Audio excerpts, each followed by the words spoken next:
drive along the Blue Ridge Parkway and some out-of-the-way spots across southwest Virginia, you'll find plenty of great mountain backdrops. In that stone soil, a movement was planted and blossomed into the spirit by which 6 rock churches were built. The man who built them is buried near his first. Reverend Bob Childress was not a man of the cloth by birth, but rather by bloodshed. Born in Patrick County in 1890, Childress grew up among violence and alcohol. But after the courthouse massacre in Carroll County in 1912, Childress was determined to blaze a new path for his own life and to improve the lives of others in the mountain communities. And he said in his heart, he knew that the people here were much better than that he had been treated much better than that. He went to seminary in Richmond and returned to the Buffalo Mountain area. His ministry started in a schoolhouse. In 1929, in a corner where Floyd and Carroll counties meet, Childress and his new congregation built his first church, using a resource that was close at hand. There's piles of stone in about every field around here, and says, why don't y'all haul those in and build it out of stone? So they bought concrete, and that is strictly a stone church. There would be more church builds to come. If he had just located here, then I guess that's what you would have had, but that wasn't Bob Childress. He was always going after more. That was his vision. He wanted to build churches, and he did it.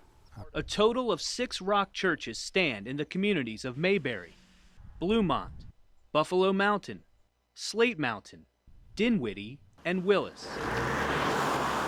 Yeah, it's pretty amazing for the era they were built, how much work it took for them to get that many rocks together. He'd be right out there swinging a sledgehammer with anybody. Childress was a big, strong man. His arm was as big as my leg. I'm not kidding you. His sermons carried a powerful, simple message, too. Bob Childress preached more or less love thy neighbor, and that was about it.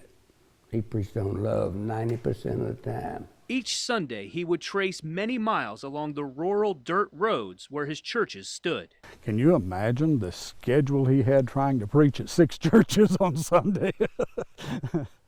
It was quite a run. You read the history of Patrick, Franklin, and the different counties back through the late 1800s and through the 1930s and 40s. They were very separated rural areas.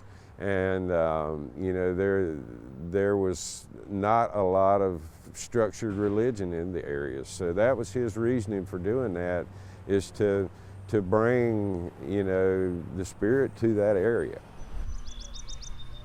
The churches, made of stone, still stand proudly. Childress passed the ministry on to his sons, who followed in his large footsteps. Like the rock churches themselves, his legacy was built to last. I think it's saving lost people. When I say that, it's anybody that was down and out on their luck, he'd give them food, place to stay. That's the way he got to a lot of people, was by helping them. For your Fox 2127 Morning News, I'm Bob Grebe.